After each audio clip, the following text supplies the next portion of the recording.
Voilà, comme vous avez vu au décor, je déclare le mois des Guignols ouvert.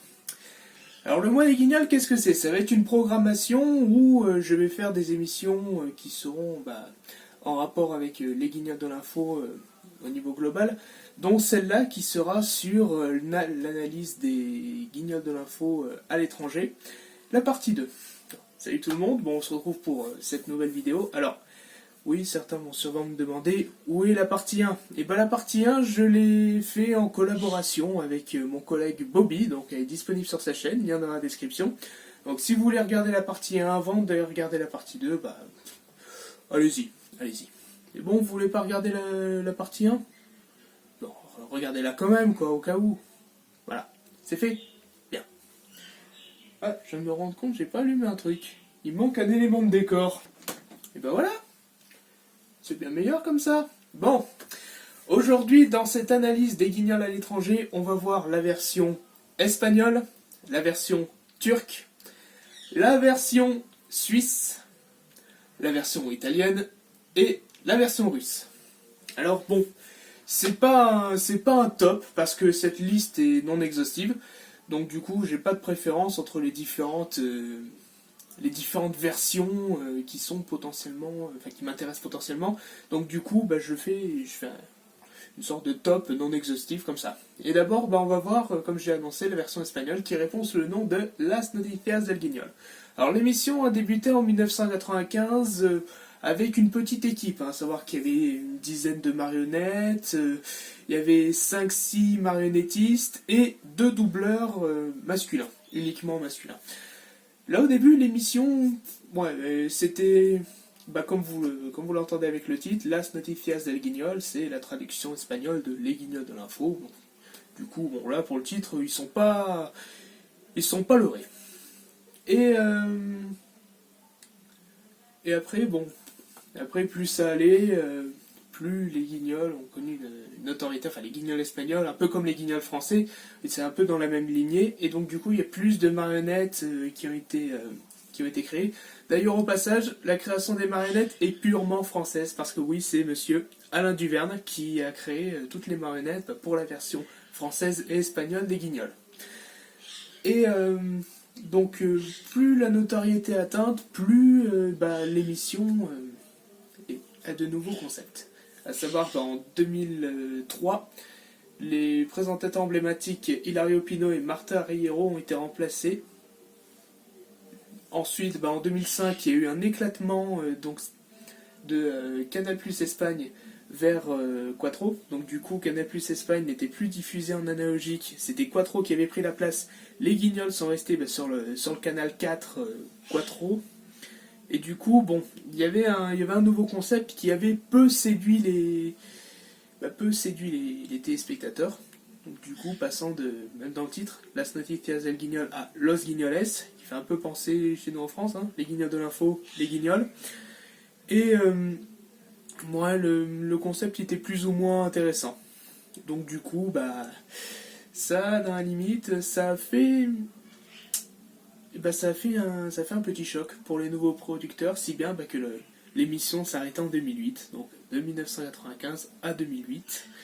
Et tout de suite, on va se regarder un petit extrait vite fait de Las Noticias del Guignol. Là, c'est l'édition de 2001. Con el 5.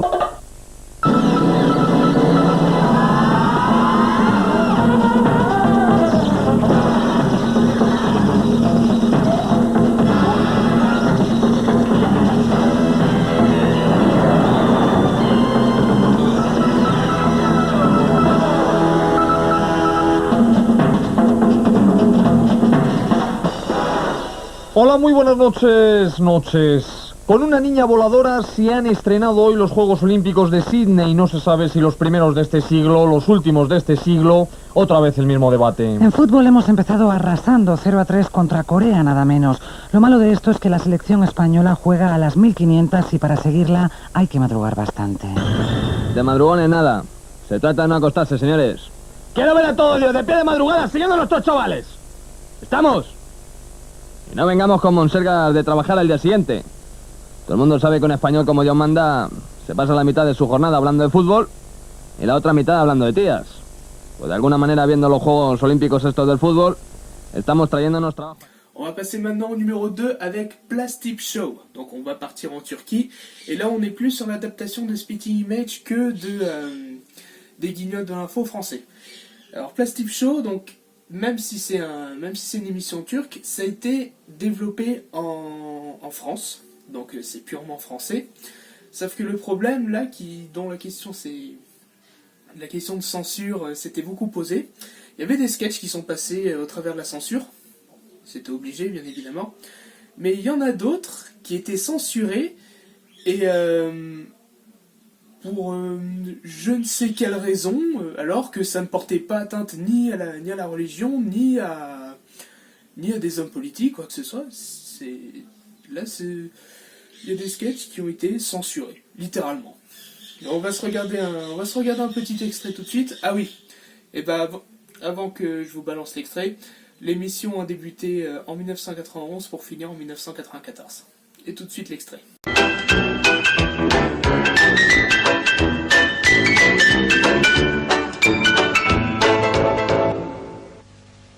O piti piti, caramela sepeti, terazi, lastik, jimnastik, binaen, ale. Sen çıktın Erdal, yum bakalım. Bana ne ya, bana ne? Hep ben çıkıyorum ya. Oynamayacağım işte, oynamıyorum. Hadi bakalım. Paşa çocuğu, ne olacak? Alors, oui, ça va être sûrement le point noir de cette vidéo. J'ai pas mis de sous-titres pour traduire ce que disaient les marionnettes. Donc du coup, bah là par contre ça va être un peu un point noir, quoi.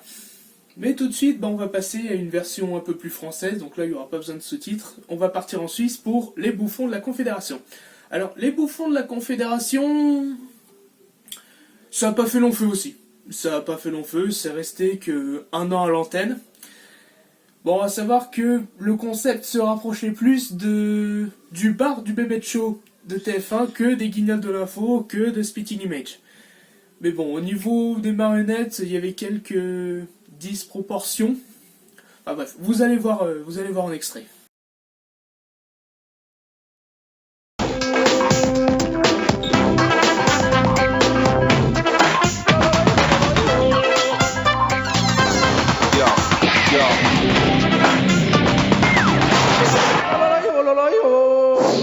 Mesdames, messieurs, si vous voulez soutenir les... Oui, allô? Ah ouais, ah c'est toi Lolita. Comment tu vas depuis le dernier coup de cœur dans la mort? Ouais. Hein? Quoi? Christian Lucher? Mais Lolita, t'as déjà tout déballé dans le Blick et dans le Matin. Mais on sait, tu l'as déjà crié sur tous les toits. Un facho, un raciste, extrémiste de droite. Ah oui, au fait, il y a aussi de ces blagues de qualité. Qui aime pas les animaux. Ouais, bah ça l'a pas empêché de sortir avec une dinde. C'est une blague que tu fais en primaire, quoi. Non, c'est plutôt moyen, quoi. Bon, après, ça peut être un sens de l'humour suisse, sûrement. Bon, comme je le répète à chaque fois, quand je l'ai répété, l'émission est restée 1 an à l'antenne. On va passer maintenant tout de suite en Italie avec Gliss Gomati. Gliss Gomati, au niveau du concept, bon c'est assez, ça fait sketch des Guignols en dehors du concept des émissions du journal satirique, mais ça se rapproche pas plus de Spitting Image. Après, dans cette lignée, ça va être la seule émission. Donc le premier épisode a été diffusé en 2013 et l'émission est encore diffusée sur la chaîne Sky Uno en Italie. Donc du coup là dans cette lignée ça va être la seule émission qui est encore diffusée. Donc du coup Gliss Gomati, qu'est-ce qu'on peut dire de plus? Et bon, c'est des sketchs qui sont de qualité, qui sont en rapport avec tout ce qui est actualité, que ce soit à l'Italie ou en étranger. Tiens, genre ça par exemple. Ciao bambini e benvenuti a Tremonta Attack, il programma che vi insegna a fare finanza creativa con quello che c'è, per fare economia. Alors, le concept de apprendre les différentes fraudes à travers une parodie d'une émission familiale. C'est joli, c'est joli. Il n'y a que Glissgomati pour faire ça. Mais clairement. Et maintenant, la fin, le meilleur pour la fin, on va passer à la version russe qui répond sous le nom de Kukli. Traduction française, les poupées. Voilà, là aussi, au niveau du concept, c'est voilà quoi. Donc Kukli a vu le jour en 1991 pour ensuite terminer en 2002 suite à la censure imposée par la nouvelle réglementation de la chaîne, donc en 2002, qui, le fait de censurer certains programmes, permet à Kukli de disparaître. Donc du coup, ouais, c'était quand même bien sympa le concept du... Cette émission me plaît pas, elle dégage. C'était la politique de la chaîne à l'époque. Et donc là, Kukli se rapproche plus de Spitting Image, des Guignols de l'info, mais par contre les marionnettes sont très bien réussies. À savoir que le marionnettiste, le créateur des marionnettes, il crée les marionnettes tout seul chez lui, tout seul dans son coin. Il n'avait pas d'atelier comme Alain Duverne, c'était vraiment du pur artisanat. Et donc du coup, on va se regarder un petit extrait. Donc voilà, on se regarde un petit extrait.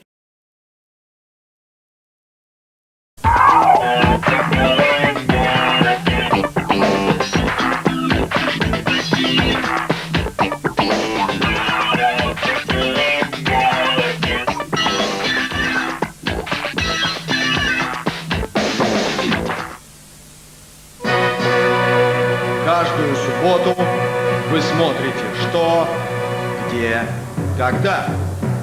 Вопрос капитана. Борис Николаевич, как вам нравится наша игра? Ну, я хочу сказать, игра, конечно, интересная. Интересная, значит, азартная такая. И хорошо, что наша молодежь, наши молодые, значит, и реформаторы, оказывается, понимаешь, знают кое-что. Не хуже нас, так сказать. Молодцы. Мы теперь, понимаешь, все правительство проверим на этот рейтинг. Ну, а потом, может, и Дума захочет провериться. Et voilà, ainsi s'achève cette analyse des Guignols de l'info à l'étranger. J'espère qu'elle vous a plu. Si c'est le cas, n'hésitez pas à laisser un pouce. Si vous ne voulez pas rater les prochaines vidéos, l'abonnement, la cloche, c'est toujours la même chanson, on devrait dire. Au passage, je tiens à remercier Génération Guignol et Planète Guignol, qui a fusionné avec Génération Guignol, de me soutenir dans ce projet de Mois des Guignols. Donc du coup, c'est bien sympa de leur part. Et sur ce, je vous dis à la semaine prochaine. Salut!